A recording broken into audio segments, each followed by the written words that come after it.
I had a question when it came to enlightenment. So for me, when I was at this Jamie Wheal event, if anyone doesn't know who he is, he wrote like Catching Fire. I have it on my shelf. My brain's not working again. I'm not going to be the sharpest this episode, but he's like a multi best-selling author and kind of philosopher, thought leader kind of guy. So he would kind of give you these questions at dinner time to talk amongst your tables, and they were usually pretty deep, some of them a little bit dark. And one of our group conversations got on to enlightenment and like, do you think do you think that that's possible to achieve in the sense like that we kind of understand it to be, which is you're done, like you have figured out the universe and you are not going to be reincarnated or whatever, like this is like your last go and you're going to return to God.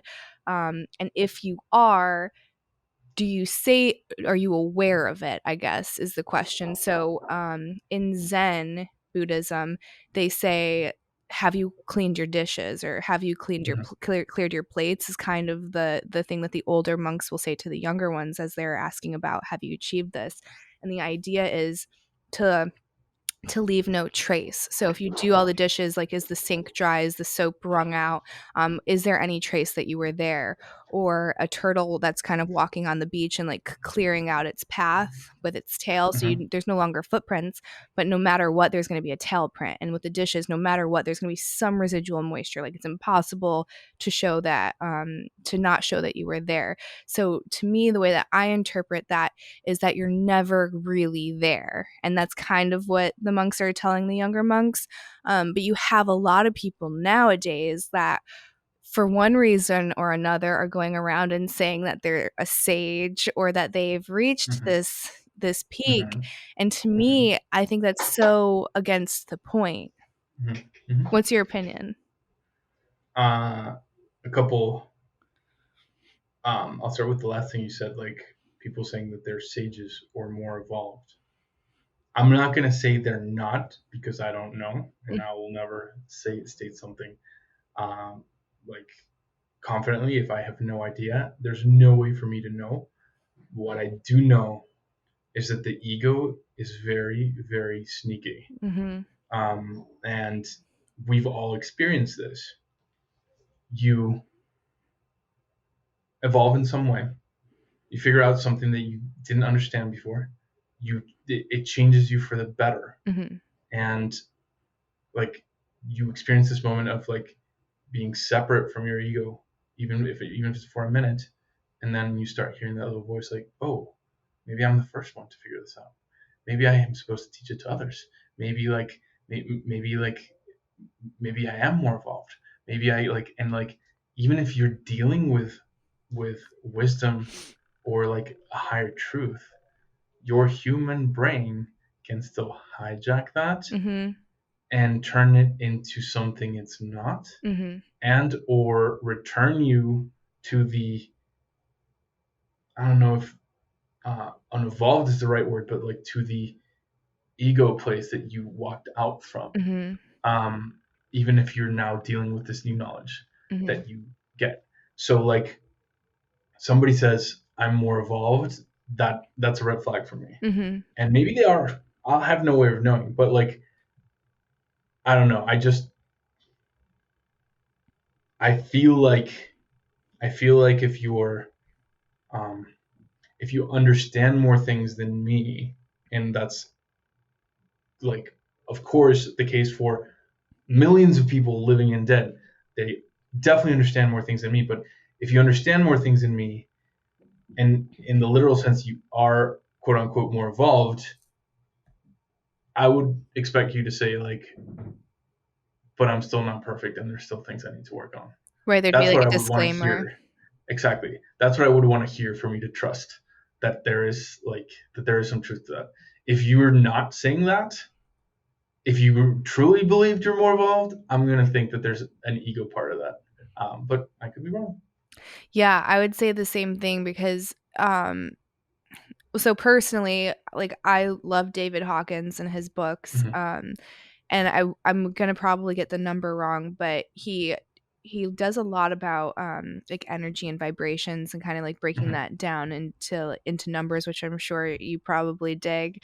Hmm. But in one of his books, he was explaining, and his theory is that there's about 5 sages total at any given time, like across the globe, and that Hmm. those 5, because they're so pure and they're so light, and they're of the highest vibration, that they kind of are keeping civilization alive as we know it. Like they're keeping the peace for everybody else, because like that good is so much stronger than all of like the heaviness on the other side.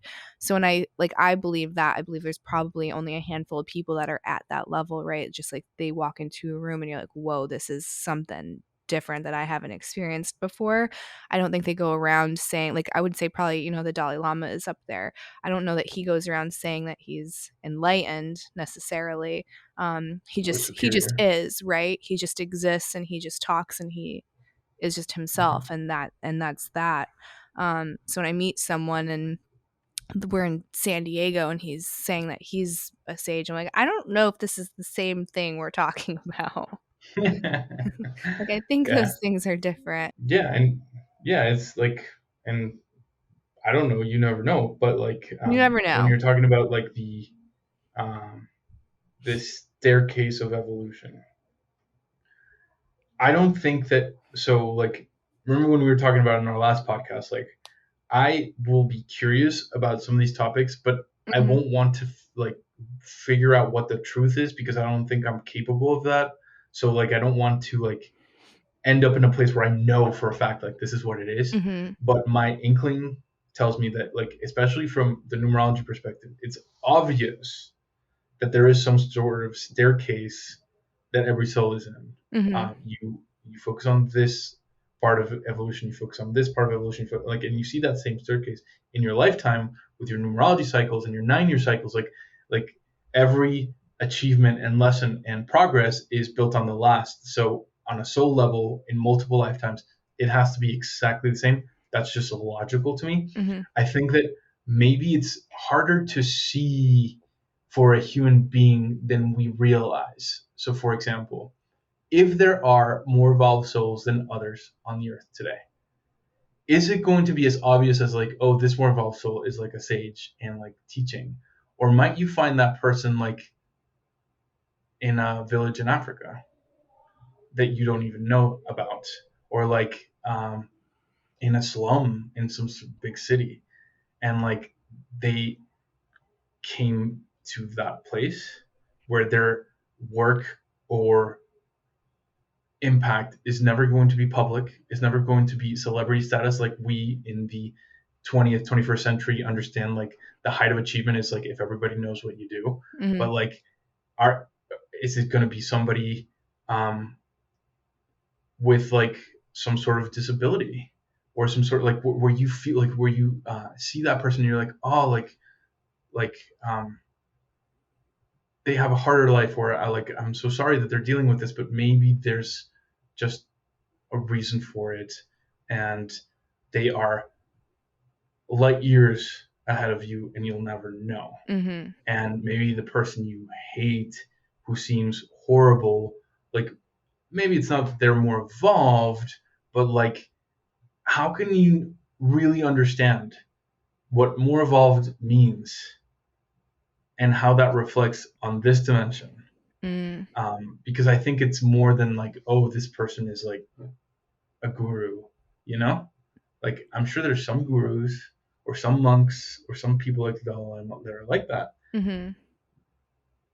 but I think that maybe that's not the whole story.